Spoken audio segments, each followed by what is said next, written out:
2010 Vauxhall Zafira 1.9 diesel.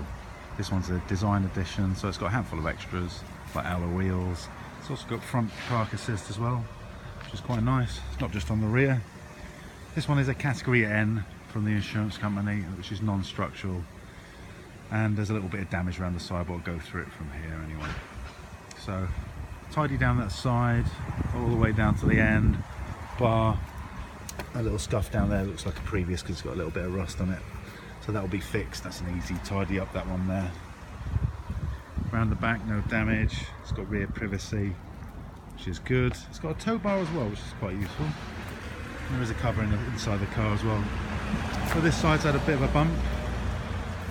Not much of one, to be fair. It's been clipped there, so that's an easy fix there and there. That's just a tidy up. And it looks like maybe a lorry tyre's just kind of rubbed down the side. And this front door's escaped actually, apart from this rubbing strip, so that'll just be sanded down, painted. And this one here, you can't really see them, but there's a couple of dents here. And Zafira's parts are great on them, so they're very cheap. So we've got a door in the right colour, which will be bolted on, which is pops in the back.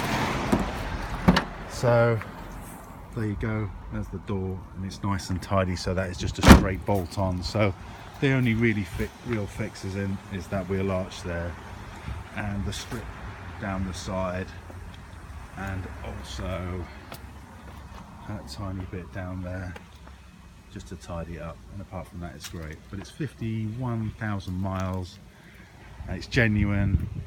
These typically retail for around 4,500. So I think a fair price for this will be something like 3,250, and it'll be pretty much the same as before because we're bolting on another door. So a tiny bit of paint for a decent amount of saving.